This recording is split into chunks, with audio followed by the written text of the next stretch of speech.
নমস্কাৰ ছাত্ৰ ছাত্ৰীসকল আজি আমি ক্লাছ 5ৰ I am a little penguin নামৰ কবিতাটি আলোচনা কৰিম।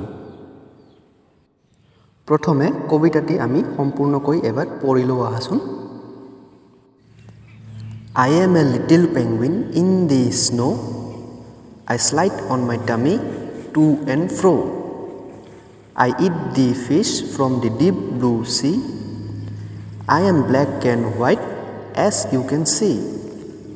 ছাত্ৰ ছাত্ৰীসকল পেঙ্গুইন মানে তোমালোকে ছবিখনত দেখি নিশ্চয় চিনি পাইছা। ই এবিধ জলচৰ চৰাই হয়। ই দক্ষিণ মেৰুৰ সমুদ্ৰত বিশেষকৈ পোৱা যায়। আহাচোন এতিয়া কবিতাটি লাইন বাই লাইন আমি বুজি লওঁ। I am a little penguin in the snow. Little মানে সৰু কণমানি আৰু স্নো মানে বৰফ। এতিয়া কি কৈছে? মই বৰফত থকা এটি কণমানি penguin. I slide on my tummy to and fro. Slide মানে চুচৰা আৰু টামি মানে হ'ল পেট।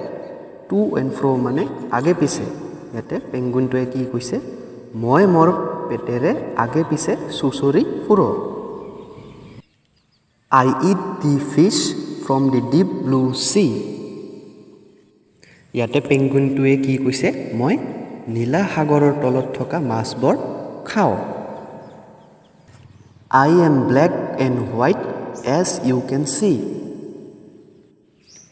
ইয়াতে পেঙ্গুইনটোৱে কি কৈছে? আমি দেখিবলৈ পোৱাৰ দৰে সি ক'লা আৰু বগা বৰণৰ।